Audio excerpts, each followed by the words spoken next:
Chers amis du livre et de la lecture, bonsoir et bienvenue sur votre émission littéraire Palabre autour du livre, un écrivain, une œuvre. Ce soir, nous avons l'honneur de recevoir une romancière.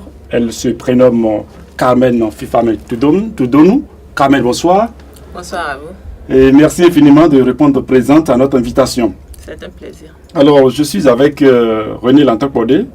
René, bonsoir. Bonsoir Robert. Carmen, bonsoir. Bonsoir à vous. Alors, tu vas nous aider à présenter l'écrivain que nous avons l'honneur de recevoir. Merci. Avec plaisir.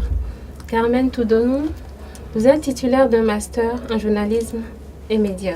Vous êtes aussi écrivain, puisque vous avez publié en octobre 2015 aux éditions Les Flamboyants un recueil de poèmes intitulé Noire Vénus. Vous avez écrit aussi un roman, Presque une vie.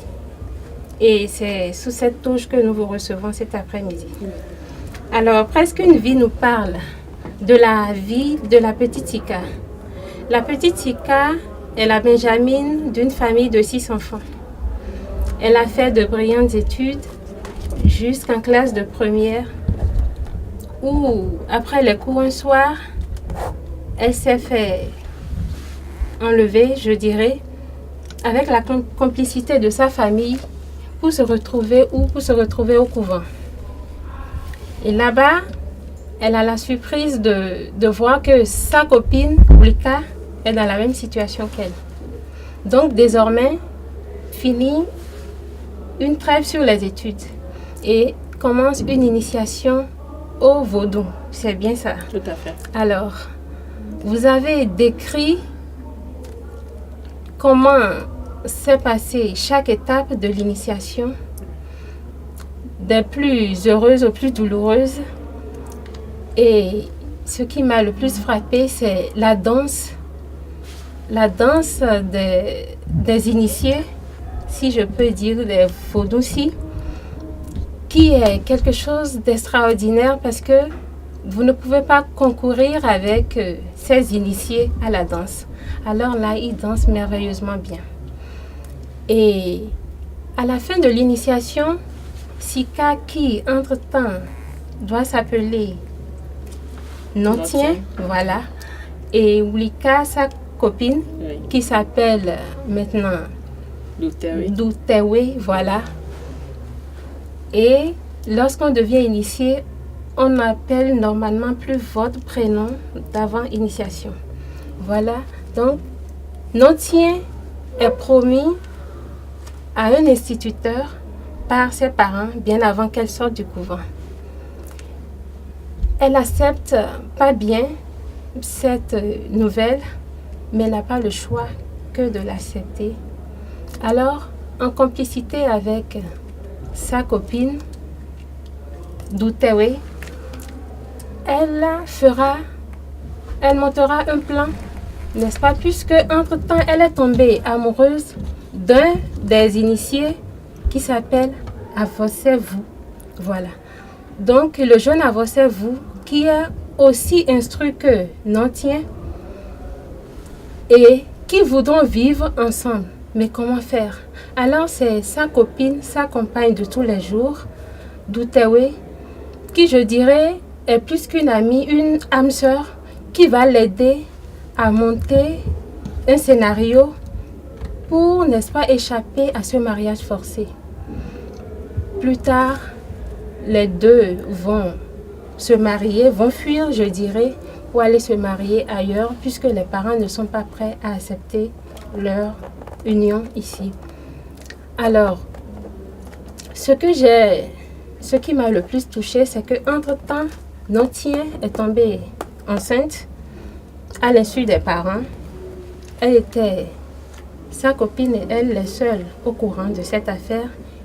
Et sa copine va remuer si elle était pour lui trouver un moyen de garder sa grossesse jusqu'à terme sans être, n'est-ce pas, découverte par la famille. Donc, elle ira voir un féticheur, si je peux le dire ainsi, qui lui aurait concocté une bague qu'elle a mise au doigt et qui lui a permis de garder la grossesse jusqu'à terme sans être découverte par la famille. Et Robert, si tu n'as...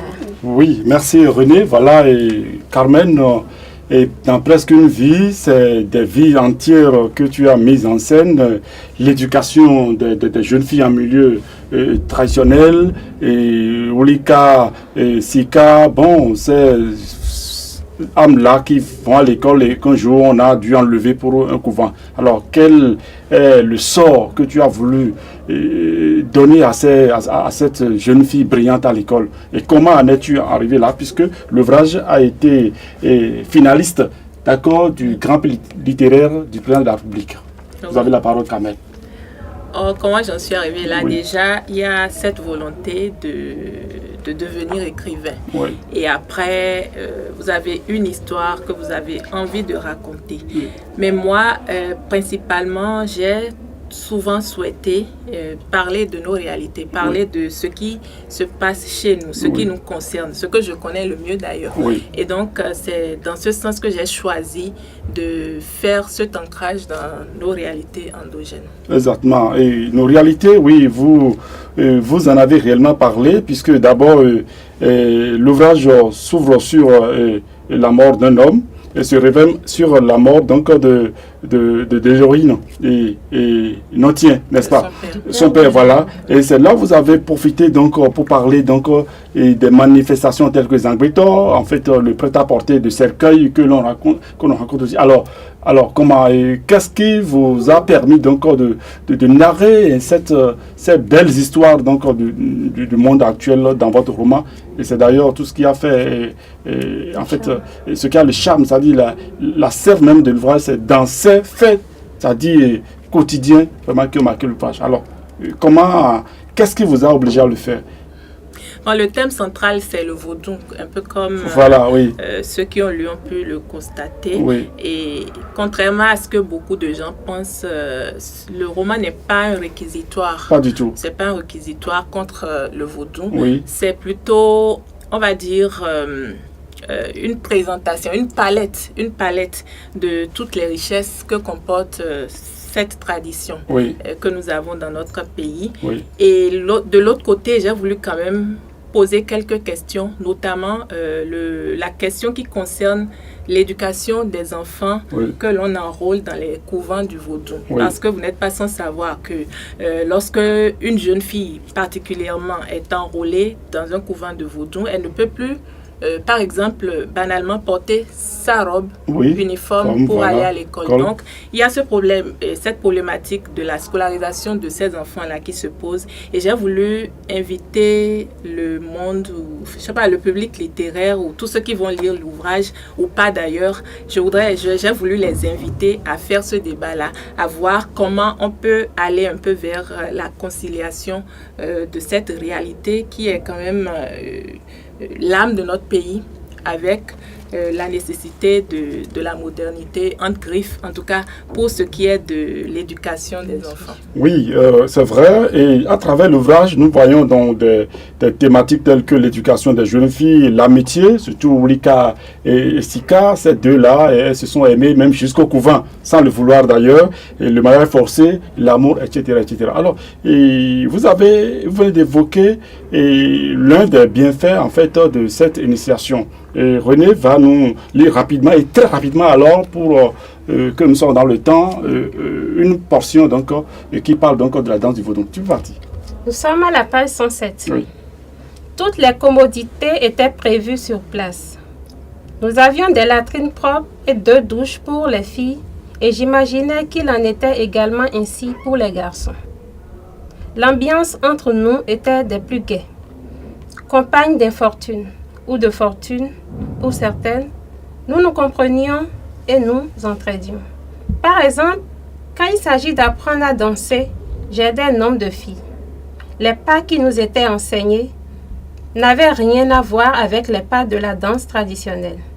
Ils étaient guidés par un code bien précis et variaient selon les circonstances dans lesquelles ils devaient être exécutés. Nous apprenions sous la conduite de nos devancières pendant que nous parvenaient des bruits de tam-tam indiquant que les garçons apprenaient à danser de leur côté. L'on avait un sens poussé de la séparation des sexes dans ce couvent. Je pris grand plaisir à découvrir, avec beaucoup d'étonnement, la richesse du patrimoine culturel vaudou. S'il y avait une chose qui m'avait toujours émerveillée, c'est bien la façon de danser des Vaudoucis. Ils sont plus agiles que les non-initiés. Ils dansent très aisément. Dans l'espoir d'atteindre une telle maîtrise, je pris très au sérieux l'apprentissage du rythme et très vite, je n'eus pas d'égal parmi mes consoeurs. C'était du moins l'avis unanime de nos devanciers. Oui, voilà, et l'une donc des vertus donc, de ce couvent-là. Alors, la question que je m'avais aussi vous poser est la suivante. Et vous pensez que dans le lot des initiés, c'est aisé d'avoir une fille qui a fréquenté jusqu'à la classe de première? Oui, disons que j'ai pas rédigé ce roman Est Nihilo. On va dire que j'ai eu quand même à rencontrer, ou plutôt à faire la connaissance d'une dame à Porto Novo qui était Vaudouci et qui avait été à l'école jusqu'en classe de première. Et je ne connais pas grand-chose de cette dame. Je l'ai vue une ou deux fois. Et puis ensuite, l'imagination a fait le reste. Et donc, j'ai essayé de me figurer ce qui a pu être sa vie avant le couvent et après. Voilà, donc c'est pour vous dire qu'il existe au moins un cas où il y a une fille qui a été jusqu'en classe de première avant d'être initiée. Oui, et en fait c'est bien, mais moi je crois que c'est très risqué parce que l'école c'est la lumière et lorsque une fille de ce niveau-là doit aller dans ce couvent, je me demande si les secrets ne vont pas se retrouver finalement dans le roman comme vous venez donc de le faire. Non, moi je n'ai dévoilé aucun secret dans le roman. Non, pas du tout. Je pense que c'est des gens qui, je ne sais pas sur quoi ils comptent, je ne suis pas initiée. Voilà. Mais je crois qu'ils sont tellement sûrs de leur affaire, ils savent comment ils font leur initiation, de sorte qu'aucun des initiés ne dévoile les secrets, quel que soit d'ailleurs son niveau d'études. Et en général, il est fréquent, et c'est pourquoi justement j'ai voulu poser le problème de la scolarisation des Vaudoucis. Il est très fréquent que ce soit des enfants qui vont à l'école, qui sont enlevés pour être mis dans les couvents. Alors, vous plaidez pour la cause des jeunes filles en milieu rural. Pensez-vous actuellement que votre cri sera-t-il entendu? Oui, j'ai appris qu'il y a même déjà quelques initiatives allant dans le sens d'amener l'école dans les couvents, puisque manifestement, lorsque vous êtes dans un couvent, c'est compliqué pour vous d'aller à l'école. Donc, du coup, c'est le contraire qui est la solution. Donc, pouvoir amener l'école dans les couvents, pouvoir faire venir ne serait-ce que des instituteurs pour faire l'école à ces enfants qui sont dans les couvents. Donc, je pense que c'est toujours... Le roman n'est pas un test de loi. Le roman peut poser un sujet, inviter au débat sur un sujet, et puis ensuite, on peut voir la fortune de cette question-là. Oui, en fait, moi, je trouve que c'est une très belle œuvre. Et dans un français facile, vous avez fait une bonne narratologie, on a bien compris. Bravo à vous. Un dernier mot rapidement. Mais on n'a pas parlé de mon recueil Noir Venu. Noir le temps, donc, dire que je fais aussi de la poésie. Et je m'essaie à d'autres genres, notamment la nouvelle et les chroniques littéraires tout également. Tout à fait. Donc je travaille sur un certain nombre d'ouvrages et très bientôt les lecteurs pourront encore une fois lire d'autres œuvres. Merci infiniment Carmen Toudonou, merci René Lantokbodé. Nous sommes déjà à la fin donc, de cette émission littéraire et nous allons recevoir le mercredi 20 prochain le professeur Daguito Basile autour donc, de son œuvre Cité grise et onctueuse. Chers amis du livre de la lecture, nous vous remercions infiniment de nous avoir suivis. Merci à toute l'équipe de réalisation et bonsoir à vous.